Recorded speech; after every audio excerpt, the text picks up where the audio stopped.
I look down on the side of the road and I see this Yu-Gi-Oh card. See, I had passed it the first time.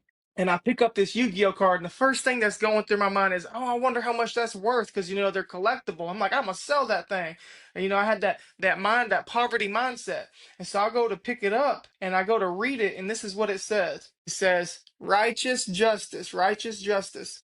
And when I seen this, it was like a revelation moment. God is real. So I sit down on the side of the road. I'm hearing this voice in my head, but like I'm out of my body almost. And I sit there and I have my sack of weed and my cigarettes, my dip and my vape, and all my problems. And I kept telling myself, I'll give my life to the Lord one day, tomorrow, but tomorrow will turn into next week, into next month.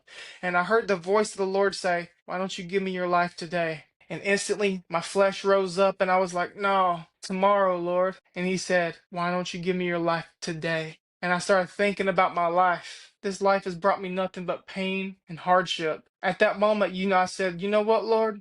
I'm done. I surrender. And all I could smell was something dead in the woods. I was surrounded by trees with a road, and I heard the life I was living was death. I knew that the life I was living was death. But then I looked, and then the sun creeped out behind a tree, and he said, but through the sun is life. And while this is happening, I'm crying and I'm telling Jesus, I need you. But as I'm crying, I feel from my stomach outward, I'm being baptized in the Holy Ghost as I'm crying. I'm being sealed by the Spirit of God. And I'm just like, I can't believe God is real. He filled me with His Spirit. I repented, y'all. I repented. I said, Lord, I'm done with this. I don't want this no more. I did much more than say, forgive me. I said, I'm done. I'm done with this life. I got saved on the side of the road. I was one of those on the wayside. But God, He kept me.